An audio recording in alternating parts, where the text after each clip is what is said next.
We were standing on a balcony overlooking the Seine, the Eiffel Tower glittering like it had dressed up just for me.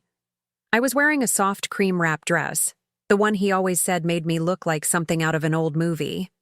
In his hand, a glass of Bordeaux he hadn't touched. In mine, a single Polaroid I'd just taken of us, the kind that captures joy before it realizes it's been lied to. Then he said it. 3 words, flat and final. "I'm leaving you." I blinked. Thought maybe it was a joke. A bad one. But his face didn't twitch. His jaw stayed clenched, his gaze steady, unkindly honest. There wasn't anger or apology in his tone. Just resignation. Like he was finally unloading a suitcase too heavy to carry. A tremor rose in my spine, but I stood still. Years of being the calm one, the peacemaker, the understanding wife trained me well. But something in me, something old and primal, cracked. "When?" I whispered, because why felt too big to ask. He exhaled. "Tonight." That's when he reached into his jacket pocket, pulled out a small velvet box, and placed it gently on the balcony ledge. "Give this to Savannah," he said. I was going to do it myself. But now, I can't. Savannah. My sister. My little sister. A week earlier, I had found a white box hidden in his suitcase. I thought maybe it was a surprise, an anniversary gift. My heart fluttered with the silly kind of hope women get after 25 years of marriage, still thinking maybe he bought me something that meant he saw me. I didn't open it. I wanted the magic preserved. I tucked it back in place and smiled like a girl again. The next day, he kissed me on the forehead and said, "Pack something elegant. Think Audrey Hepburn." That should have been a clue. My husband hadn't referenced Audrey since our first year of dating, when he was still trying to impress me with black and white charm. Still, I packed the cream-wrap dress. He loved that dress. We landed in Paris on a Wednesday. We stayed in the same hotel from our honeymoon, room 414, the one with the chipped mirror and the narrow red hall that always smelled like roses and antique dust. He held my hand more than usual, ordered for me at the restaurants, touched the small of my back every time we crossed the street. I thought, he remembers. He still remembers. But something had shifted. The way he looked at me in the mornings wasn't soft. It was searching, like he was trying to find someone who used to live inside my face. He didn't say I looked beautiful. He said I looked tired. He didn't make love to me. He laid beside me, quiet, pretending sleep. And then, one afternoon, I caught him crying in the shower. He said it was nothing. That something had reminded him of his mother. But his mother had died 7 years ago. That night, I dreamed I was falling from a bridge in slow motion, and no one looked up. Back on the balcony, the box still sat between us, the red velvet almost glowing under the Paris moonlight. "For Savannah?" I repeated, but my voice came out hollow. "Why would you give my sister—" He cut in, gently but firmly. "Courtney, I'm in love with her." It felt like the air left the city, like every light in Paris had gone dim, except the one burning inside my chest. Fire and humiliation and a grief that hadn't even begun yet. I backed away from him. My heel caught on the iron grate of the balcony, and I stumbled, catching myself on the wall like I was drunk. But I wasn't drunk. I was awake, fully awake. "I didn't mean for it to happen," he added. "She came to see me after her breakup. I thought it was just talking." "But she was there and you were busy and what?" I snapped. "And I was too boring, too safe, too married to be exciting?" His silence confirmed it. Not directly, but enough. He looked away. "It wasn't planned." Oh, but it was. Somewhere, in some hotel or late-night phone call, it was planned. Affairs don't fall from the sky. And Savannah? My own blood? The girl I used to carry on my hip? Who cried when I left for college? Who I protected from our father's temper? That Savannah? I felt something foreign rising in me. Something quiet but volcanic. I didn't cry. I didn't yell. I just walked back inside, calmly, slowly. like my bones were made of porcelain and rage. And I closed the door behind me. Downstairs, I sat alone in the lobby, watched strangers walk by with their suitcases, their love stories, their ordinary joys. I took the Polaroid from my pocket, the one I had snapped just before the betrayal. In the photo, we were smiling, his hand on my waist, my eyes closed, laughing. I stared at it like it was evidence from a crime scene. My phone buzzed, a text from Savannah. "You okay? Heard you're in Paris. He told you yet?" Yet. Like it was just a matter of time. Like I was the last to know. I didn't respond. I deleted her contact. I returned to the room. He was gone. The box was gone. And so was the version of me who believed she was loved. But that wasn't the end. That was the beginning of something else. Because the next morning, I did something I never thought I would. I walked into the jewelry shop across the street. I pointed to the most exquisite ring they had. And I said, "Wrap that up." For myself. And then I checked out of room 414, without leaving a note, without taking the dress. Just one last Polaroid, torn in half. One piece left on the pillow. One in my hand. As I walked into a new version of my life. But that wasn't even the most shocking part. Because 2 weeks later, I found something in my sister's suitcase that would turn this betrayal into something far, far darker than anyone expected. Before Paris, before the velvet box and the crumbling balcony, my life looked perfect. At least from the outside. From the Christmas cards and Facebook albums, you'd think we were the kind of couple people envied. Stable, accomplished, romantic in a subtle, grown-up way. We had a house with blue shutters in Charleston, South Carolina. A white magnolia tree out front. A mortgage halfway paid off. A dog named Darcy, who used to sleep on Jonathan's side of the bed when he traveled for work. I was the woman who had it all. Or so I told myself. A marriage that had survived 2 decades. A part-time career in interior design that gave me flexibility, and a sister who still called me her best friend. We hosted dinners, shared wine on the back porch, argued about throw pillows and grocery budgets. Our life was quiet, curated, and deeply known. And that's what I clung to. The knowing, the predictability. I thought that meant security. I thought that meant love. But love, I would learn, is not the same thing as familiarity. It can decay in silence. It can rot under smiles. Our 25th anniversary was coming up, and I remember standing in the kitchen one morning, sipping coffee while Jonathan read the paper. He always read the paper. Still insisted on the physical copy like it made him more grounded. That morning, he folded it down just enough to glance at me. "Silver or crystal?" he asked. I blinked. "What?" "Traditional anniversary gifts," he said, half smiling. 25 is silver. But I figured with you, crystal might be more your style. I laughed. "You mean fragile?" "No," he said, reaching for my hand. "Elegant." That was Jonathan. Charming in short bursts. He'd give just enough to keep you from noticing the gaps, from noticing that he hadn't asked how I was sleeping in weeks, that he hadn't touched me with real hunger in months, that when I showed him photos from my latest design project, he said, "Nice," without looking twice. Still, I told myself he was just tired. Work had been brutal. His firm had gone through 2 rounds of layoffs, and I watched the tension creep into his shoulders like a second spine.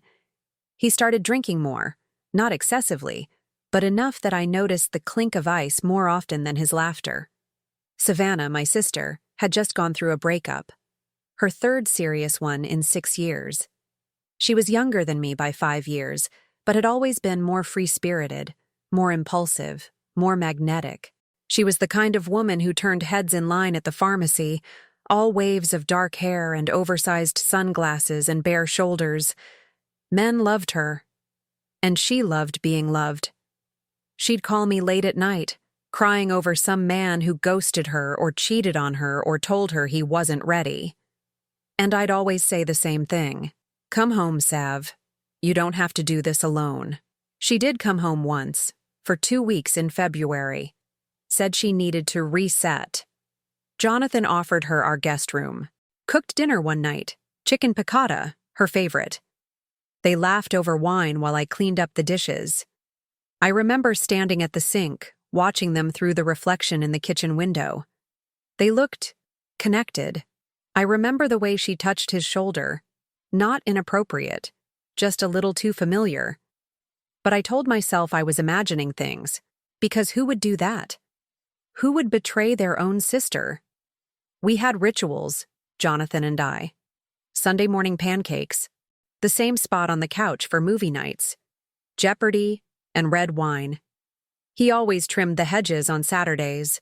I always swept the porch. On Tuesdays, I met with clients. On Fridays, we grocery shopped together. It sounds boring, maybe even robotic. But to me, it was home. That rhythm, that reliability. I assumed he felt the same, that we'd built something real and permanent.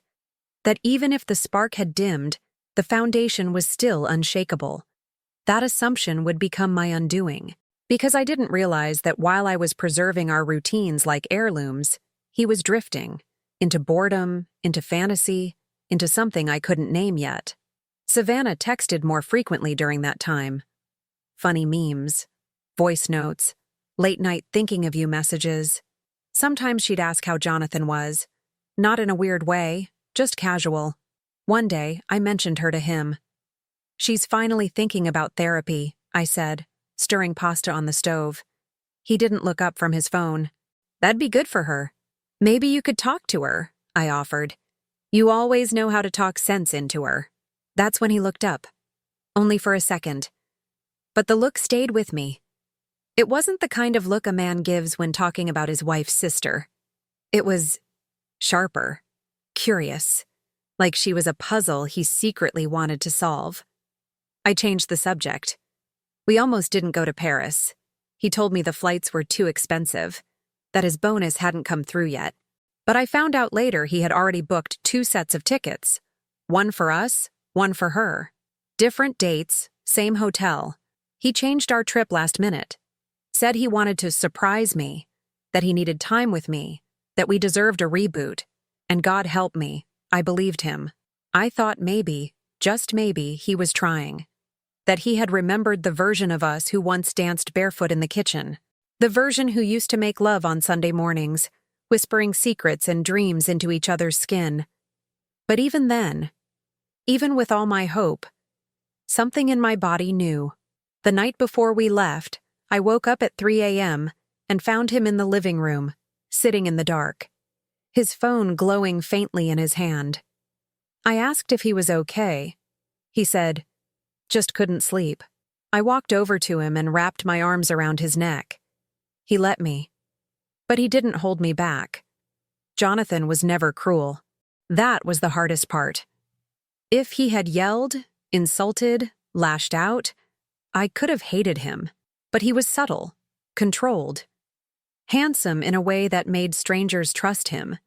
He was the kind of man who could tell a lie so gently you'd thank him for it.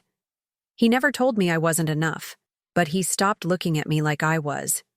He never said he wanted someone else, but he started disappearing in plain sight. And I, foolish, loyal, devoted, thought love was proven in staying. That endurance was the mark of a good marriage. So I stayed.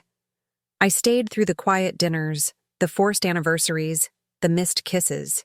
I stayed because I believed love was a thing you chose, even when it got hard.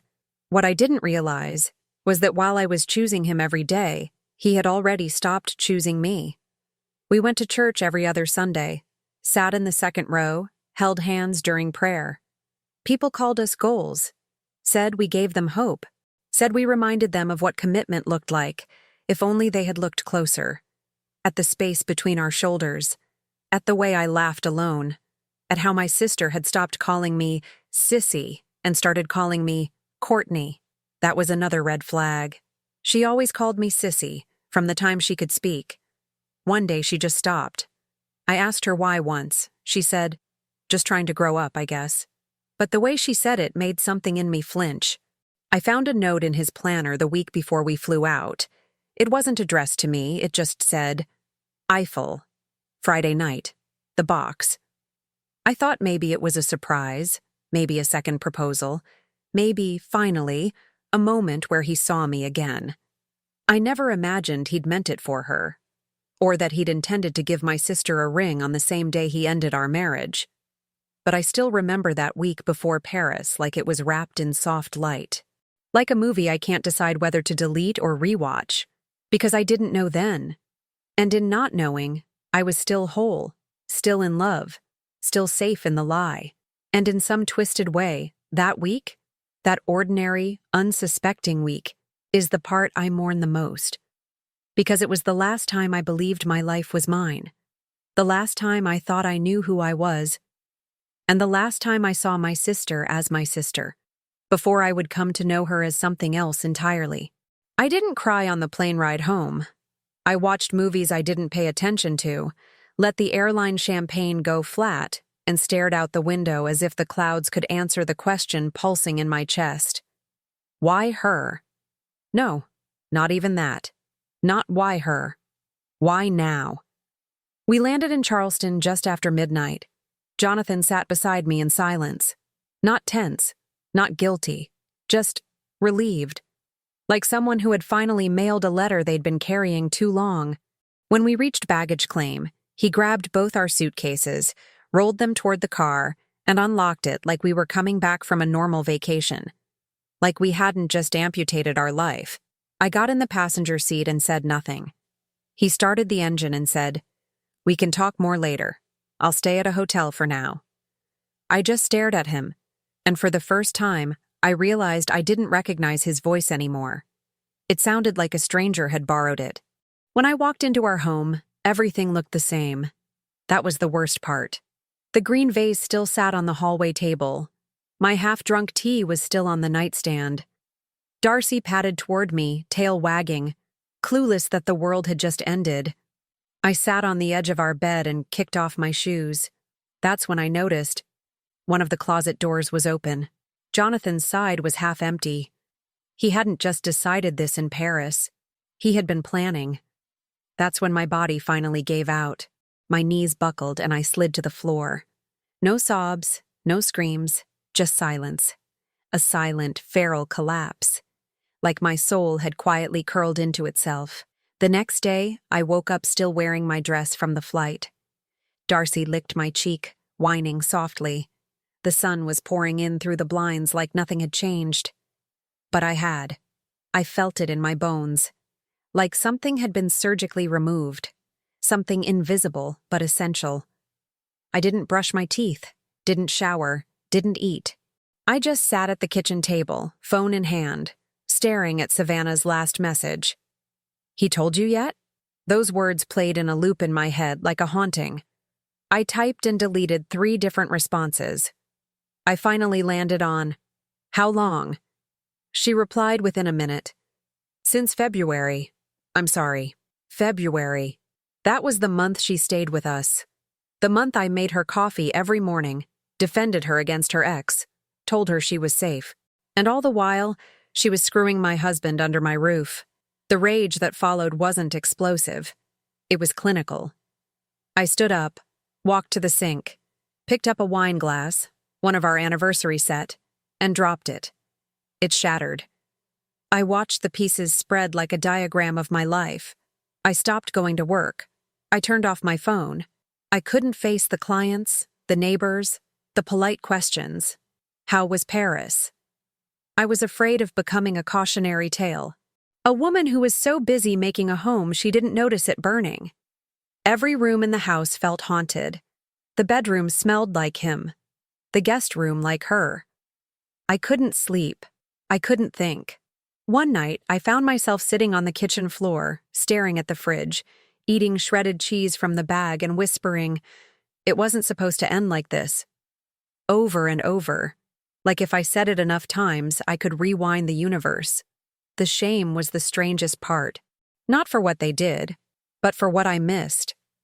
For every moment I overlooked the distance, dismissed the signs, called it a rough patch. How had I not seen it? I prided myself on intuition, on reading people, on being the emotionally intelligent one. But somehow, my own husband had vanished from me, and I hadn't even noticed. I felt like a fool, like a ghost of a woman who had once been whole. My mother called. I didn't answer. She left a voicemail. Savannah told me everything. I don't know what to say, honey. I'm so sorry. Please call me.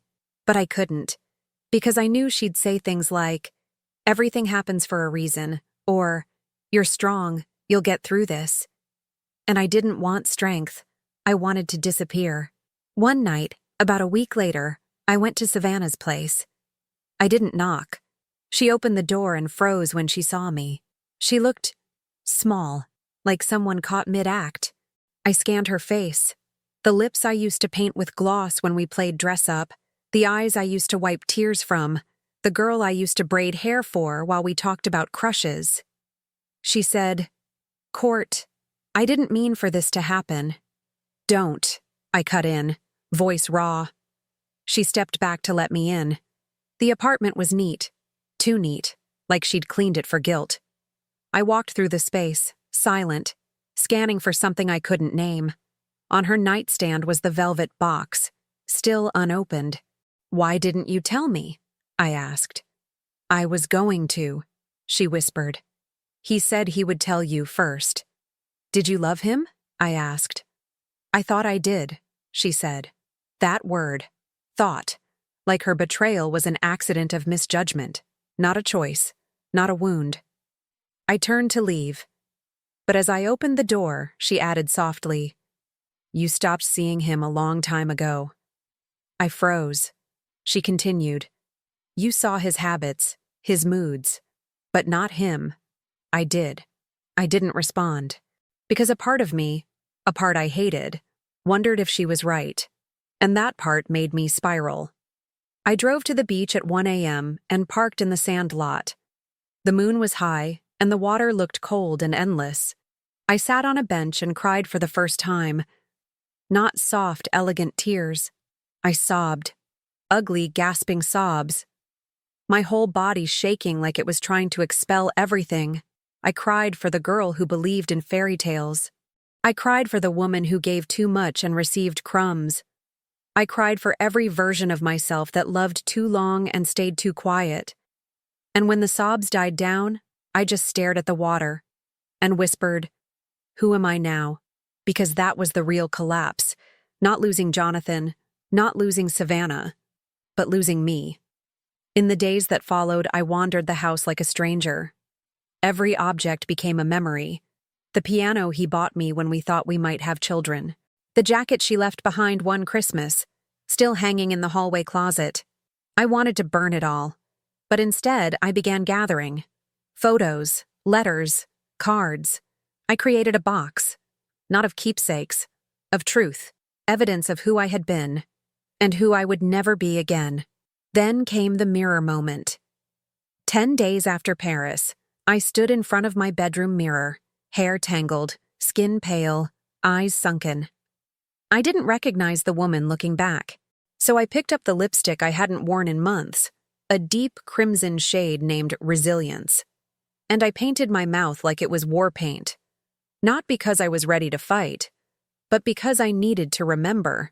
That under the grief, under the shame, under the collapse. I was still here. I didn't answer Jonathan's texts, didn't respond to his email titled, Let's Talk Like Adults. I deleted them all, because I didn't want closure. I wanted distance, but one email got through. Not from him, not from her, but from the hotel in Paris, a scanned invoice. Apparently, he had booked 3 nights there. 1 for us, 2 for after. The date aligned with the weekend after he left me on the balcony. He had stayed there, with her, in the same room. Our honeymoon suite. That detail nearly broke me. Until I saw the charge on the receipt. A custom engraving, from the hotel jeweler. 4 words. To my true love. I sat there, staring at those words, and I felt it. A flicker. Not of rage, not of grief, but of resolve. Because no matter how much they took from me, The marriage, the loyalty, the illusion of sisterhood. I still had one thing left. The truth. And truth, when held long enough, becomes fire. And fire? It doesn't just destroy, it purifies. Healing, they say, isn't linear. But no one tells you that it can also be violent. Not in a physical way, in the way your own thoughts ambush you. One minute you're making a smoothie, the next you're sobbing into a drawer of measuring spoons because you found the wine opener he bought in Rome. 2 weeks after the betrayal, I started walking at night. Not for fitness, just to move. To stop the house from swallowing me whole. I'd circle the neighborhood aimlessly, past glowing windows filled with families, couples on porches, dogs barking at nothing. I never made eye contact. I wore the same gray hoodie every night, hood up like armor. People probably thought I was grieving a death, and they were right, just not in the way they thought. I made one bad decision after another. I slept with a man I barely knew. Some architect I met at a gallery event. He was tall, soft-spoken, smelled like cedarwood and espresso. I let him take me back to his place and touch me in ways that made my body feel useful again. But halfway through, I started crying. He didn't ask why. He just handed me a glass of water and drove me home. I never answered his texts. I told myself it was just a phase, that I was allowed to make mistakes now, that I was reclaiming something. But deep down, I wasn't reclaiming anything. I was just numbing. I tried therapy. Once.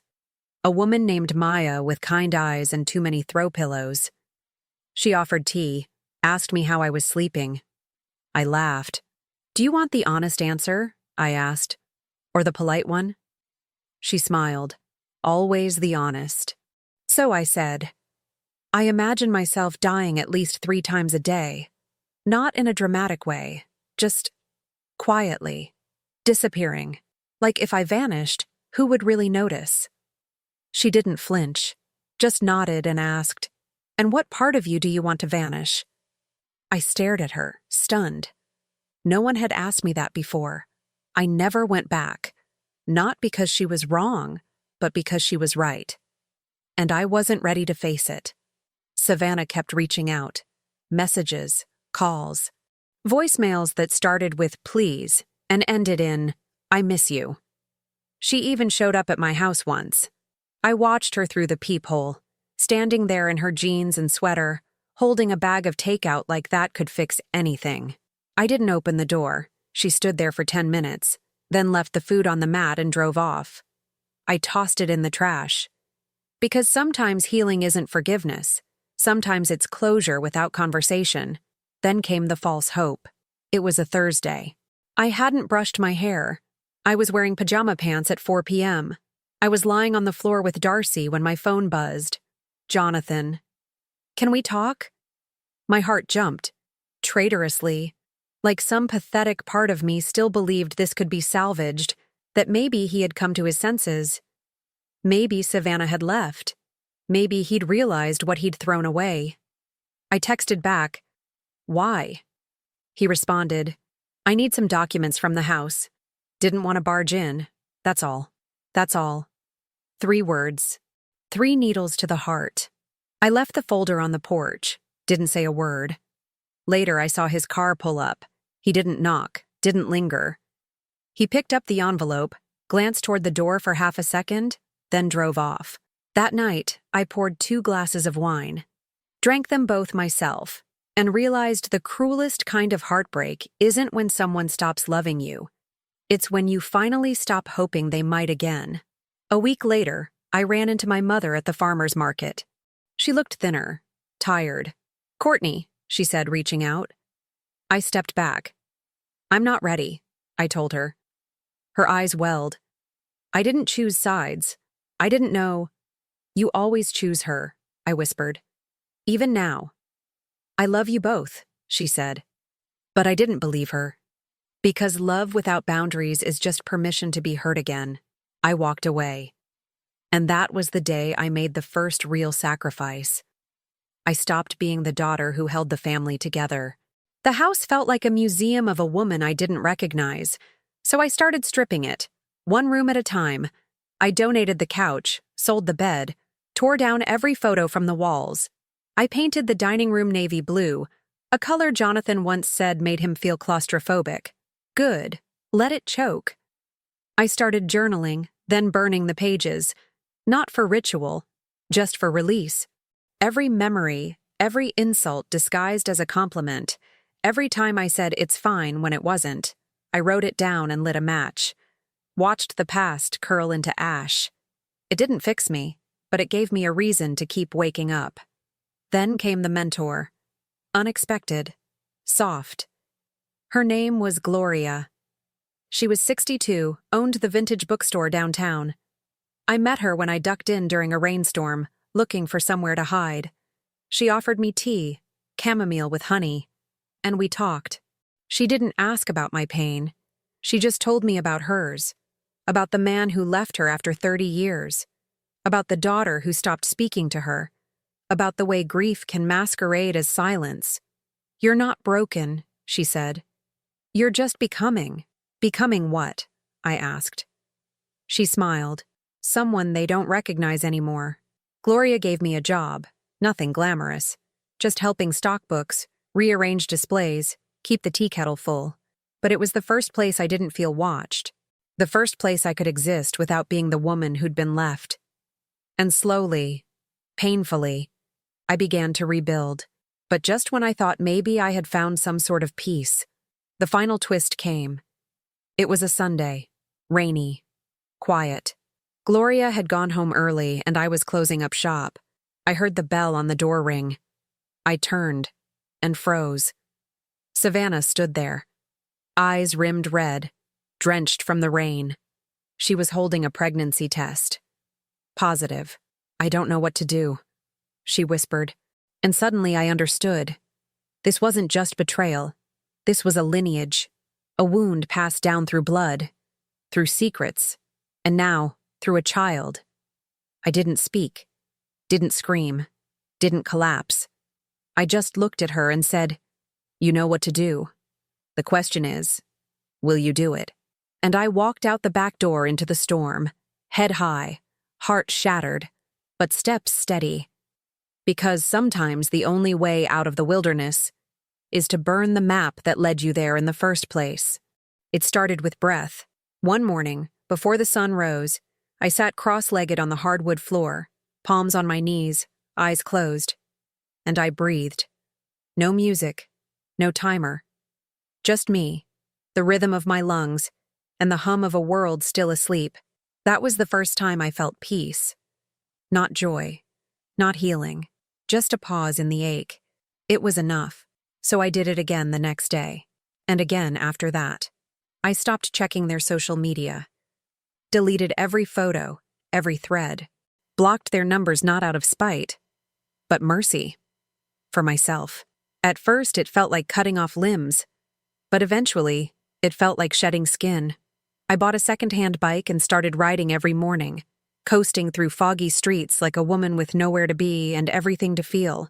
I changed my email signature, from Courtney Woods, interior design consultant, to simply Courtney Woods. No titles, just me. At Gloria's bookstore, I started reorganizing the layout. Moved the memoirs closer to the front, placed poetry beside philosophy. She didn't ask why, just let me. One afternoon, she passed me a note on an index card. Some of us rebuild not from blueprints, but from memory. That day, I cried in the back room. Not from pain, but because someone had seen me. For the first time in a long time, I felt real again. The house, once a museum of grief, had begun to shift. I painted the front door mustard yellow, replaced the curtains with linen, adopted a rescue cat who hissed at everyone but me. I started sleeping through the night. No dreams, no flashbacks, just silence, the healing kind. Then came the letters. Not from Savannah, not from Jonathan, from women. Strangers who had heard whispers of my story, through a friend, through the bookstore, through some cosmic grapevine. They wrote things like, "I stayed for 14 years. You made me realize I don't have to stay for 15. My sister betrayed me too. I thought I was alone. You make survival look holy. I didn't know I had that kind of impact. I didn't know brokenness could be sacred. But apparently, even ruins can become beacons. One night, Gloria and I hosted an event. Women who walked through fire. 30 women in folding chairs. One mic. No scripts. I went last. Told them about Paris, the velvet box, the photo I tore in half. But I didn't end with betrayal. I ended with breath. And they stood and clapped, not out of politeness, but because they knew. They knew what it was to be burned down, and still bloom. It was around then that I met Julian, a gentle man with laugh lines and hands that made books look sacred. He was a customer. Came in every Sunday to buy a used novel, and always left a $5 bill tucked inside the poetry section for the next soul. He never flirted, never asked questions. He just noticed things, like when my eyes were tired, or when I changed my earrings. He waited 3 months before asking if I wanted to join him for coffee. I said no the first time, yes the second. He didn't try to fix me. He just sat with me. And that, I realized, was the most radical kind of love. I didn't fall in love quickly. I let it simmer. Slowly. Like soup you don't stir. You just trust it to be ready when it's ready. Julian didn't ask about Jonathan or Savannah. He just asked about me, what songs I liked, what I feared, what I wanted to build now. And for the first time in my adult life, I began to ask myself those questions too. One morning I stood in front of the mirror and caught myself smiling. Not for anyone. Not because of anyone. Just because. And that's when I knew. I wasn't rebuilding my old life. I was writing a new one, with blank pages. New ink. A voice that was finally mine. Then came the invitation. It arrived in a cream envelope, hand-delivered to the bookstore.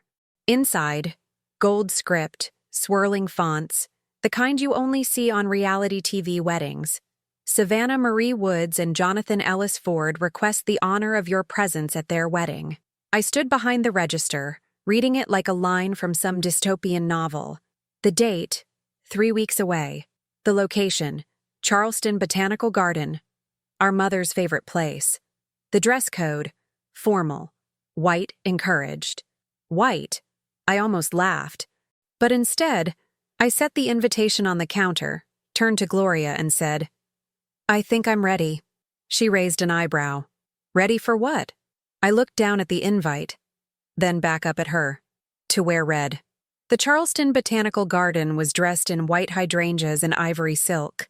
Lanterns dangled from oak branches like fireflies frozen in time. Everything looked like a dream, the kind you wake up from sweating, not smiling. I arrived late on purpose. Not fashionably, not loudly. Just intentionally. I wore red, deep, garnet red, fitted, floor length, with a neckline that said, I'm not here to be polite. Heads turned the moment I stepped onto the path.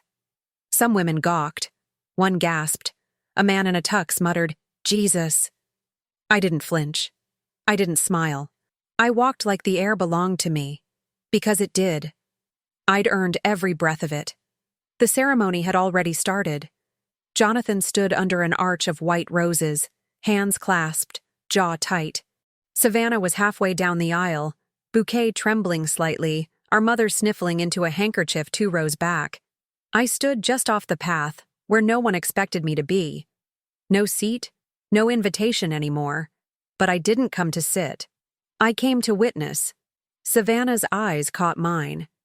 She faltered, just 1 step, and I watched her inhale like she'd seen a ghost. Maybe she had. The version of me that died in Paris was gone. What stood before her now was something else. After the ceremony, I waited. I knew they'd see me. Knew they couldn't pretend I wasn't there. And they didn't. Jonathan spotted me first, halfway through the reception, after his 3rd glass of champagne.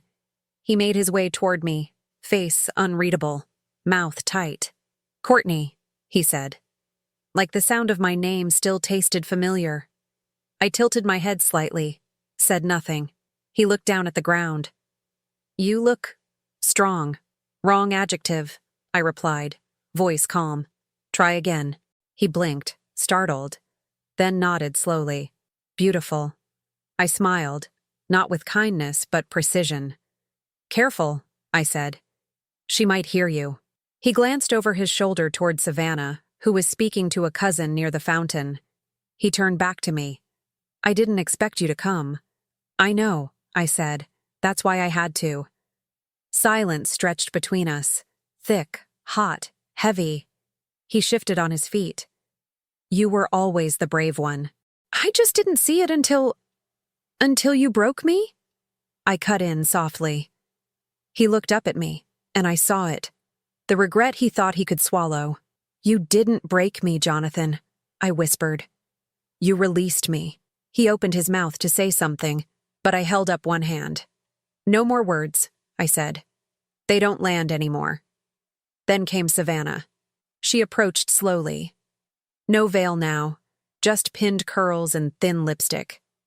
Court, she said, breathy. You look incredible. I looked at her for a long time. Not her dress, not her trembling hands, her eyes. Those same eyes I used to calm after nightmares, the eyes I used to read bedtime stories to, the ones that once believed I was magic. And now, they avoided mine. She tried again. Thank you for coming. I know it probably wasn't easy. I nodded slightly. It wasn't. She fumbled with her bouquet. I just wanted today to be peaceful. Peace, I said, voice flat.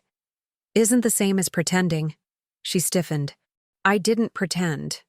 No, I said. You just performed. The silence that followed made the music seem louder. Somewhere behind us, glasses clinked and laughter rippled. She stepped forward. Courtney, I never meant to. I leaned in, close enough that she could smell the rose oil on my skin, and I said very quietly, he didn't choose you. He escaped through you. She went still, eyes glassing. That was the line, the one that lodged in her chest like a splinter she'd never dig out, because it was true. She had always been his exit, not his destination. She stepped back, lips parting like she wanted to argue, but no sound came, and that silence? That was mine. I turned away before she could respond. Walked slowly back down the path, heels clicking softly against stone. People stared. Let them. Let them whisper. Let them wonder how a woman could be so poised after being so undone. They didn't know. That's what survival looks like. Not revenge, not fireworks, presence. Outside the garden gates, Julian waited by the car, leaning casually, arms folded. When he saw me, he smiled. Everything you needed? He asked. I slipped off my earrings, eyes still on the gates. Everything, I said, and meant it. As he opened the door, I took one last look over my shoulder. Not at Jonathan, not at Savannah, but at the girl I used to be. And I whispered to her, we made it. Then I got in the car, closed the door, and never looked back. I never sent the letter. I wrote it one quiet afternoon, seated on the back porch with a mug of chamomile tea and the scent of honeysuckle in the air. The breeze was warm, the sky a soft watercolor blue, and Darcy lay curled at my feet, snoring gently. I folded the letter once, then again, and tucked it inside a drawer I no longer opened. It wasn't for him. It wasn't for her. It was for the part of me that still wanted to explain, to be understood, to make it make sense. But healing, I learned, doesn't always need a witness. Sometimes it just needs stillness. Mornings became my favorite part of the day. Before the phone rang, before anyone needed anything. I'd rise early, throw on a soft robe, and sit on the porch steps with a fresh cup of coffee and bare feet. I watched the sunrise like it was a slow promise, gentle, unhurried, and entirely mine. I started keeping a small garden. Nothing ambitious, just lavender, rosemary, and 2 tomato vines. I liked the way tending to something quieted the world. The soil didn't ask questions. It just received whatever you gave it, and grew. That felt holy to me. like a second chance without words. Julian and I never labeled anything. We walked, we read, we kissed slowly. Sometimes we spent entire afternoons in silence, just existing near one another, like two trees that didn't need to intertwine to feel close. He never asked about Paris. I never asked about his past. We simply met each other where we were, two people who had lost enough to stop expecting and started receiving instead. Not as reward, but as grace. One evening, I stood in front of my closet and pulled out the cream-wrap dress, the one I wore the night Jonathan ended our marriage. I held it in my hands for a long time. Not angry, just reverent. I folded it carefully, placed it in a donation box, and whispered, "Thank you." Not to him. To the woman who wore it. The woman who stood on a balcony in Paris with a breaking heart and didn't fall. I began teaching workshops at the bookstore, writing the self back in. Women came from all over, some still raw, some years healed. We sat in circles, shared ink in silence, burned our old stories in ceramic bowls, and planted new ones. There was no advice, no steps to follow, just presence, and a single belief. You don't have to be fixed to be free. Sometimes I still pass them, at the grocery store, at a street fair, once on a cold morning at the farmer's market. They look fine, civil, tightly stitched, like a sweater with one loose thread they're afraid to tug. I don't wave, but I don't flinch either, because peace isn't forgetting. Peace is remembering without bleeding. One rainy night in early spring, I danced barefoot in my kitchen. No music, no partner. Just the rhythm of my own breath and the tapping of rain on the windows. I twirled slowly, laughed softly, felt alive. Darcy barked once, confused, then lay back down with a sigh. I placed my hand on my heart and whispered, "You're safe now." And I meant it. There are no final words in life, no perfect closing chapter. But if there were, mine wouldn't be about them. It would be about this. A woman sitting alone in a quiet room, surrounded by the soft hum of a life she rebuilt. No bitterness, no revenge, just breath, a beating heart, and the unshakable knowing that she made it. And that was enough.